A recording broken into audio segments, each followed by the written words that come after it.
speak, but it's her fault. So what is everybody, like, when you came to this session, what were you hoping to get? I'm going to sort of like point around a little bit. You? I don't know actually. I just That's cool. That's a good answer. The most interesting from the sessions that we're able to Okay. Okay, I'm gonna say I actually titled your topic accidentally, giving yourself permission to fly. So forgive me. It was a good. As like a former journalist, I'm like not into metaphors, but that's cool. But the even though the company is named Power to Fly, but already puns, but I think it'll lead into some good stuff. So, are there people in the audience that are starting companies, or are you transitioning? Do you want to talk about entrepreneurship and how to start a company? Because I can certainly talk about that. Pivoting into new fields. Okay, cool. So I guess I can just. How much? And I have 50. Yeah, let's do Power to Fly first. Okay. So, my name is Katharine Zaleski, co-founder and president of Power to Fly. And Power to Fly is the fastest growing, largest platform for major enterprises to hire women in tech, digital marketing. We work with major brands like Apple, Amazon, Lyft. I mean, like all the sort of the big ones that are having a lot of trouble hiring women. We've been doing it for about 3 years, and the reason that my co-founder and I got together, and Brittany's on my team too, who should be part of the presentation.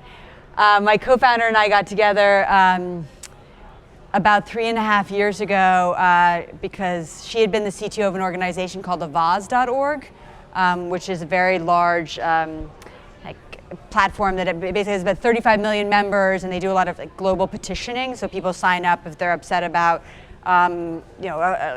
deforestation in Siberia, for example, and they can do these international petitions. So, and I had been in media. I was the 6th employee at the Huffington Post. I had been the head of digital at the Washington Post, and then ran a company, was the managing editor of a company called Now This, which some of you might be familiar with. I was the founding managing editor of it. So very much on this track, this journalism track where I was managing big teams, and I loved it, and it was great, and being a journalist is pretty awesome right now, relatively awesome considering who's the president. And at the time, your ass kicked. Actually, this is the best time to be a journalist though, because there's like great stories.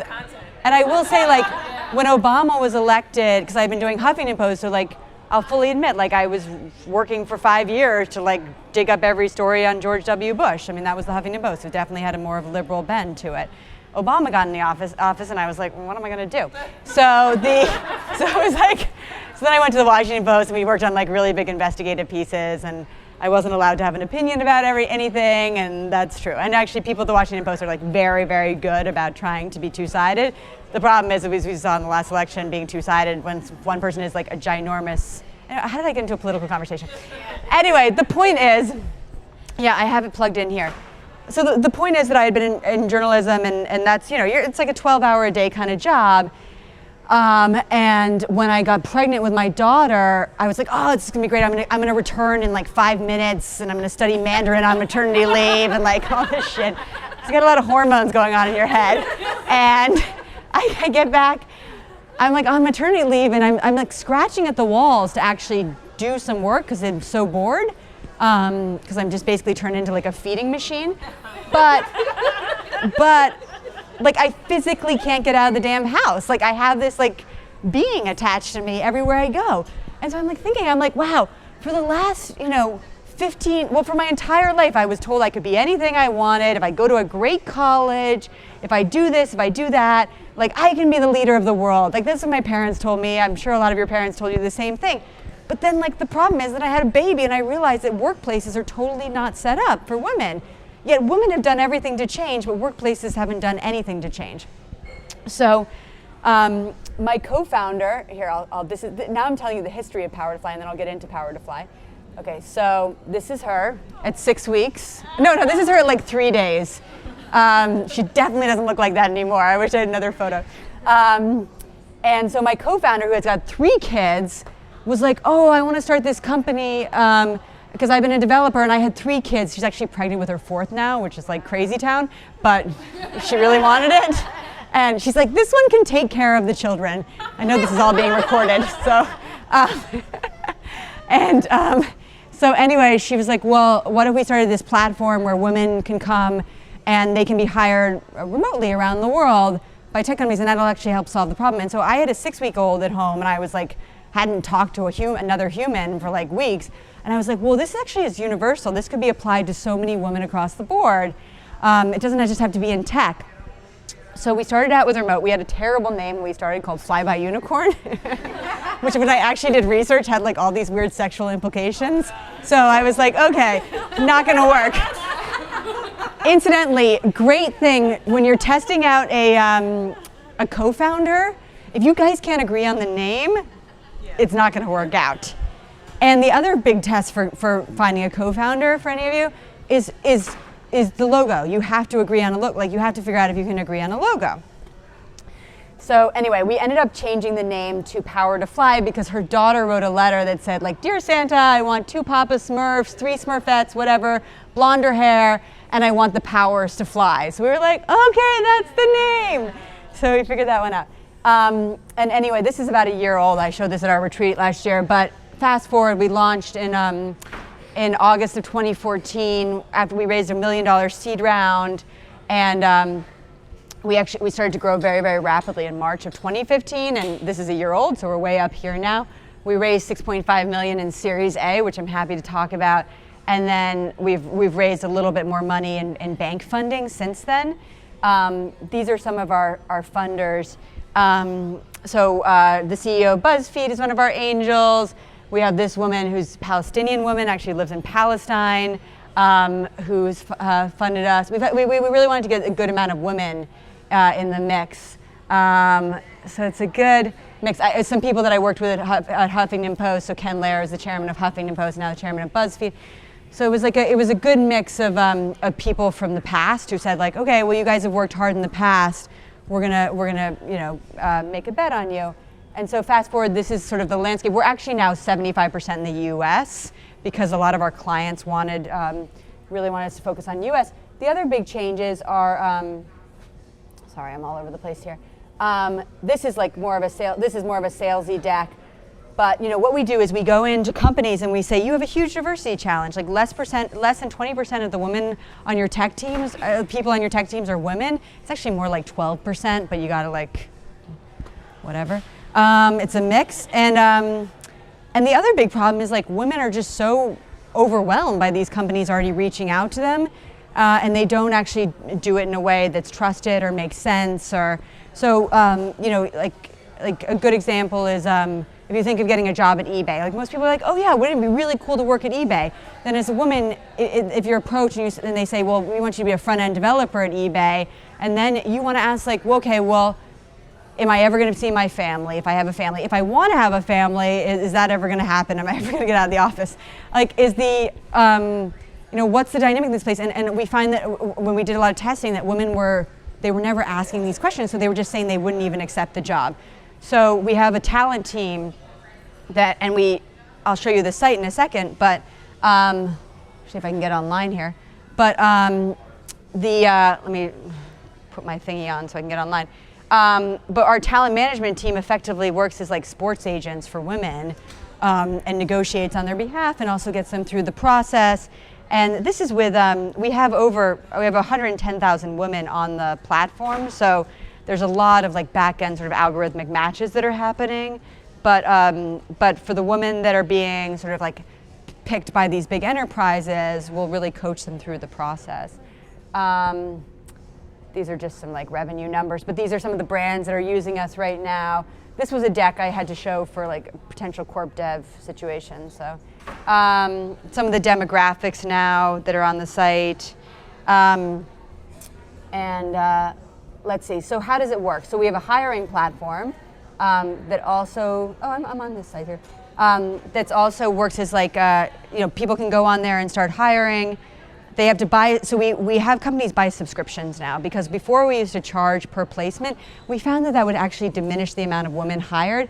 Like the amount of excuses you hear about why they can't hire more women, they'd be like, oh, well, we don't use recruiters. We'd be like, we're not recruiters. What we are actually is like a curated platform where women come because they trust that we're going to match them with companies that are actually trying to hire more women. These companies are not perfect by all means. I mean, we all know what's out there with Amazon, places like that, but part of the goal here actually is that we coach the companies to change.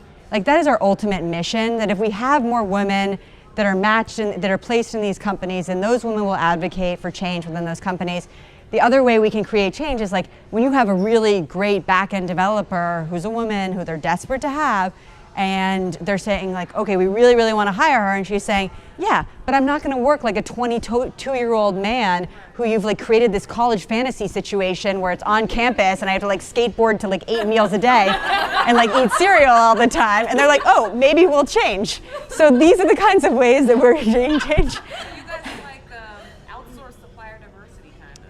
Yeah, we are the extension. So these like, you go into an Apple or Amazon or these places, huge, I'm just stuck on the A's right now, but like Goldman Sachs, like the huge diverse recruiting teams.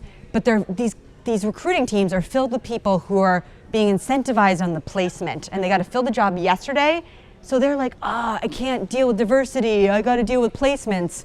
I got to fill the role. So what we do is we then go and sell into like the heads of HR, talent acquisition, and they buy the subscription, and we function as an extension of their HR, as their recruiting team. So we also do we do branding work for them, and we try to get these guys to actually explain why like this is a good place for women to work. And you'd find when you actually have to sit down and explain it, then you start thinking like, maybe we should change this. And then I do a lot of video work. This is an interview I did with the head of diversity at Facebook, which was super interesting. Maxine Williams, follow her, she's awesome. This actually slide needs to get updated even more, but like we do a lot of events. We were just out in California last week doing an event with the CEO of Logitech that was just for, it was for 50 senior women in product marketing and engineering. And it was like an insider view, and the idea is like, if you want women in this day and age, you have to change how you how you talk to them, and you have to have a conversation with them. And it was a great conversation with the CEO of Logitech about and these were older women, like a lot of them were in their late 40s, 50s, had kids, like what they would actually need to be able to come and work at a place like that. So it was pretty cool. What else can I show you? Oh, the site a little bit. And then I'll just take some questions, because I think, does that give you a good idea of, so this is like, we have, yeah, this is the back end, sorry. So what we're really trying to do ultimately is create this large community that'll change the nature of work for women. Because like I said in the beginning, the workforce has changed, but workplaces haven't. So one of the things we do is we actually, we're changing this up. It needs to be much more robust. But this is this is a remote job here, and we make sure that like it's very clear what the benefits are and all this stuff. But also, if we go to like a company like Live Intent, let's see, is their page branded? Yeah. So like we really try to isolate the benefits that are particular to women. So that's really important. Women, you can just come on and like create a profile. It takes 2 seconds. And then here's like a talent. So if I search for like, I don't know, front end New York, this is not public, right? So we actually find that so this is what the companies see.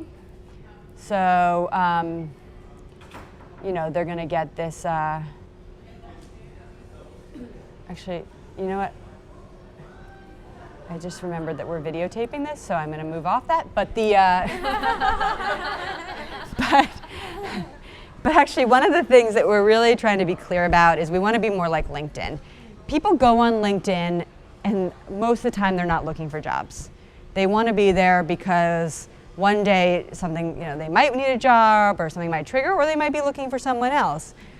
We find actually one of the biggest activities on our site are that women are messaging each other. I mean, women are looking at each other's profiles, and I kind of love that because that means that they're getting inspired by each other. And so we need to figure out more of a sort of a community that'll allow that.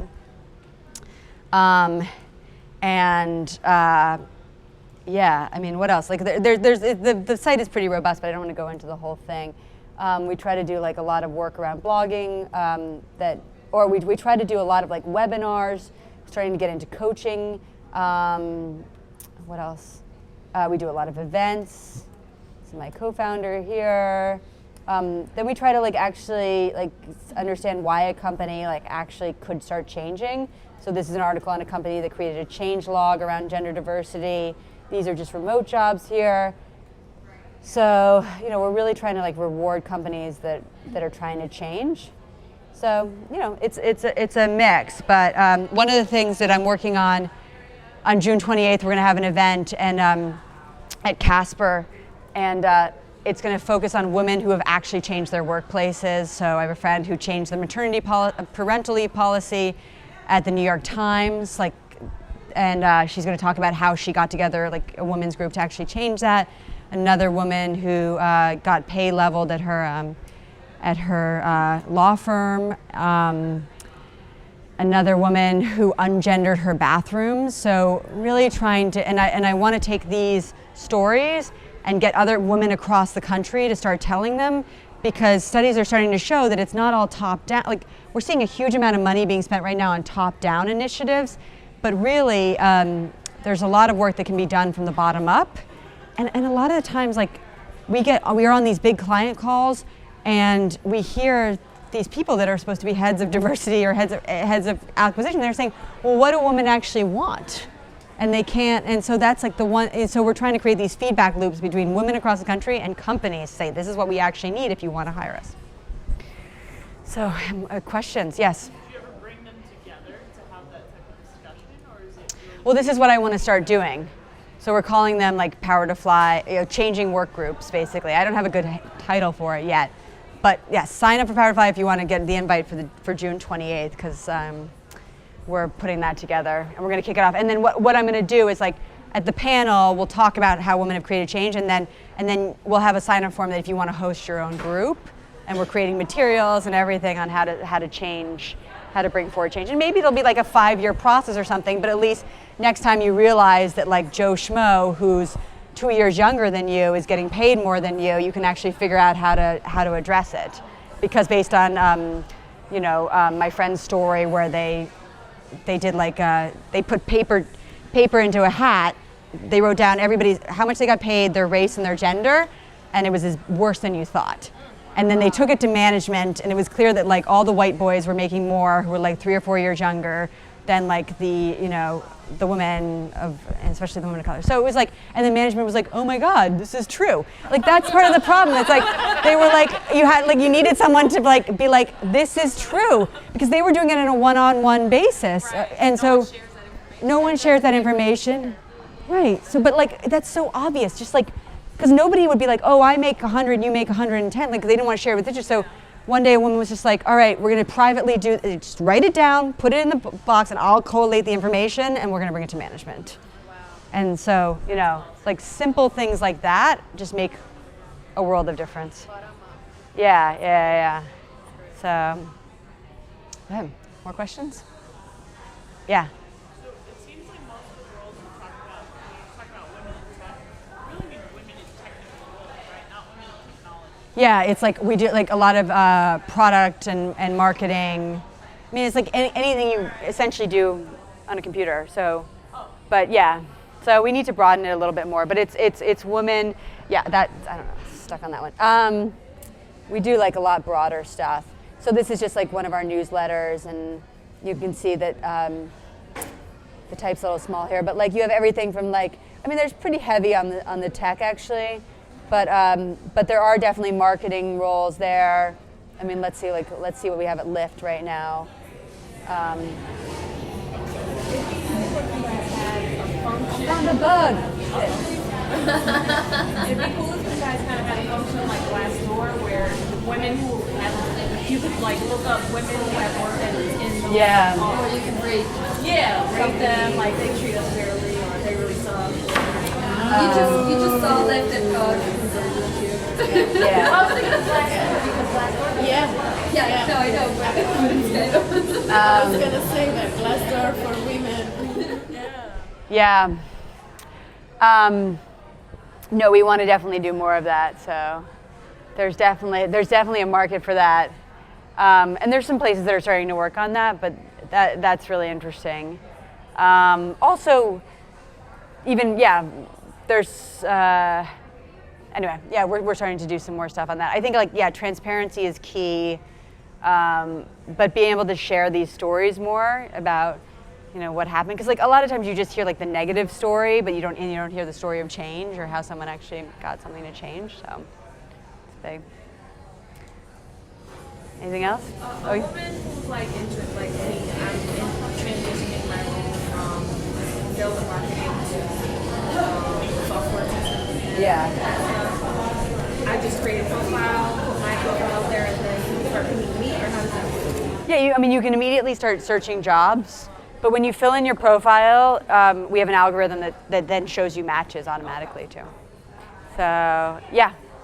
And we're going to start an advocate program too for women who I don't really have the name fully baked out, but there are a lot of women that want to be on the platform who aren't necessarily looking, and they want to make that clear, or they're within a company, but again, they want this change thing. But yeah, just create. I mean, you can also put that you're not currently looking on your profile too. So yeah. So. It's kind of like a networking. Yeah, I want to do more of the networking side of things. So it's because we have critical mass on that front, and then the companies are so eager to do stuff that differently as well. So to think about ways and to hear the feedback. We've finally gotten to this stage now where they're like, yeah, we know things are screwed up. Let's talk about it. And there's also some interesting studies that show that after the election, that people actually do want to talk about diversity and inclusion more because they're just so oh my God, I can't believe, right? Because there's that whole thing that when Obama was elected, people were like, we live in a post-racial America, and people are like, So and then so now we're like, we definitely don't. Let's talk. So you can have that kind of conversation. So yeah.